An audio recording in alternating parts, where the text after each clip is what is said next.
para hadirin wal hadirat yang dimuliakan oleh Allah Subhanahu wa taala.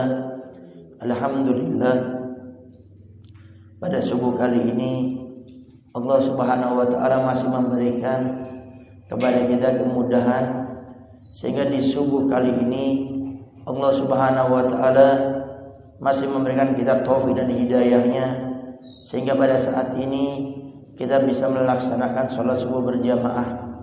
Dan mudah-mudahan Allah Subhanahu wa taala juga memberikan kita taufik dan hidayahnya sehingga kita bisa melaksanakan sholat-sholat fardu yang lainnya dengan berjamaah.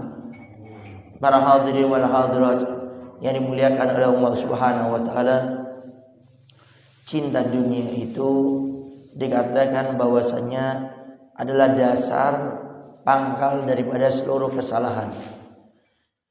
Sehingga Al-Habib Abdullah bin Alwi bin Muhammad Al-Haddad menceritakan tentang usulul ma'asi, dasar-dasar dari seseorang itu bermaksiat kepada Allah Subhanahu wa taala, yaitu ada 3: sombong, riya, dan hasud. Tetapi di penghujung penjelasan akan 3 penyakit tersebut, beliau katakan bahwasanya ibu daripada 3 penyakit tersebut adalah cinta kepada dunia. Jadi sombong yang dikatakan dasar semua maksiat, ternyata itu berasal pun dari cinta kepada dunia. Orang juga riya dengan amalnya, dengan kebaikannya yang ingin disanjung, itu dengan cinta kepada dunia. Hasud, iri, dengki dengan sama pun, itu pun ternyata berasal daripada cinta kepada dunia. Sehingga cinta dunia ini dasar daripada seluruh kejelekan. Seorang yang baik, seorang yang soleh, tatkala dia memiliki dunia, dia bisa meninggalkan semua kebaikan-kebaikannya. Seseorang yang ahli beribadah, tatkala memiliki dunia pun bisa menyebabkan mereka meninggalkan daripada ibadah-ibadahnya. Sehingga tatkala Allah Subhanahu wa taala berikan kita dunia, maka itulah kita harus berhati-hati. Bahkan para ulama kita mengatakan ujian terbesar bukan tatkala Allah berikan kepada kita musibah, tapi ujian terbesar tatkala Allah berikan kepada kita nikmat, bisa tidak kita bersyukur kepada Allah Subhanahu wa taala, dan itu adalah dunia. Para hadirin wal hadirat yang dimuliakan oleh Allah Subhanahu wa taala, cinta dunia ini tidak selalu identik dengan orang kaya. Orang yang punya harta kemudian dia cinta kepada dunia, itu bukan hakikat cinta kepada dunia. Sehingga kita harus pahami, cinta dunia itu definisinya, artinya itu apa? Cinta dunia kata para ulama artinya adalah keterikatan seorang hamba dengan dunianya sampai dia lupa akan akhiratnya. Ini arti cinta kepada dunia. Jadi dunia yang dia miliki itu mengikat sehingga dia lupa akan akhiratnya. Dia lupa setelah kehidupan ini ada kehidupan lagi. Dia lupa bahwasanya nikmat yang dia miliki ini ada tanggung jawabnya di akhirat.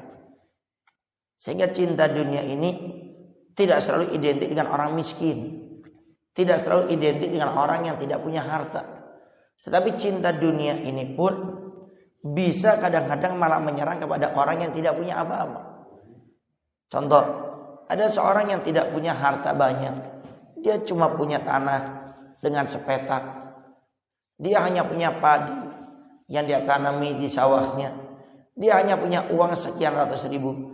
Tetapi dengan uangnya, dengan tanah yang kecil tersebut, dia sering lupa akan sholat berjamaah. Panggilan Allah datang kepadanya, diperdengarkan di telinganya. Dia malah sibuk dengan sawahnya. Dia sibuk dengan uang yang sedikit dia miliki. Ini pun kata para ulama dinamakan cinta kepada dunia.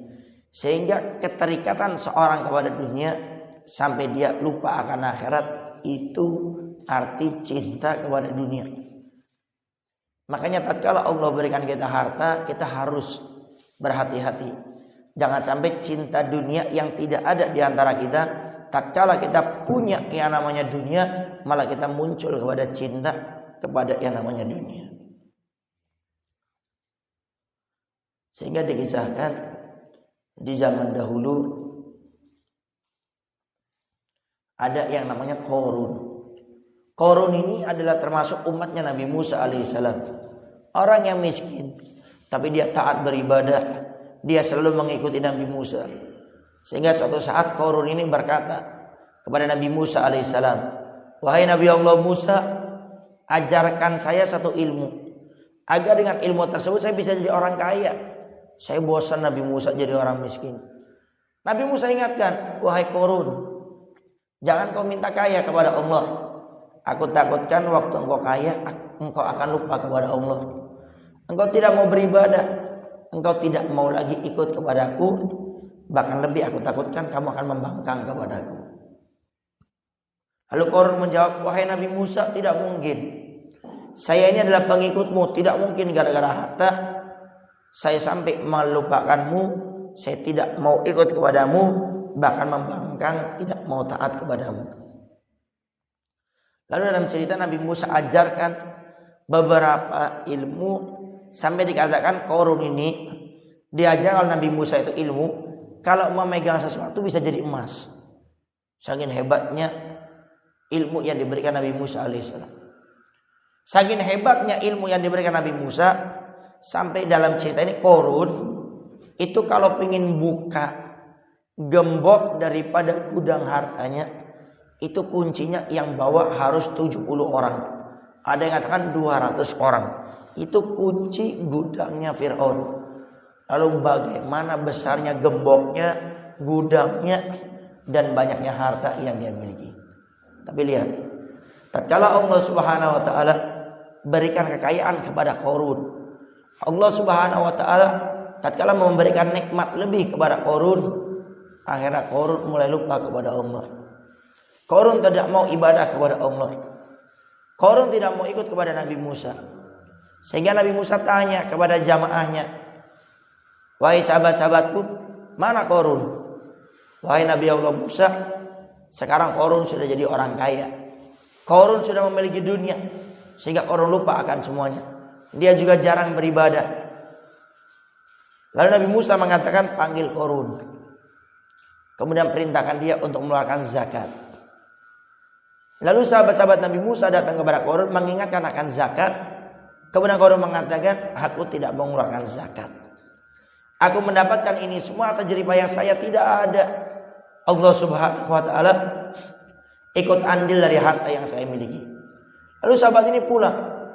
Kemudian berkata kepada Nabi Musa, "Wahai Nabi Allah Musa, Qarun tidak mau mengeluarkan zakatnya."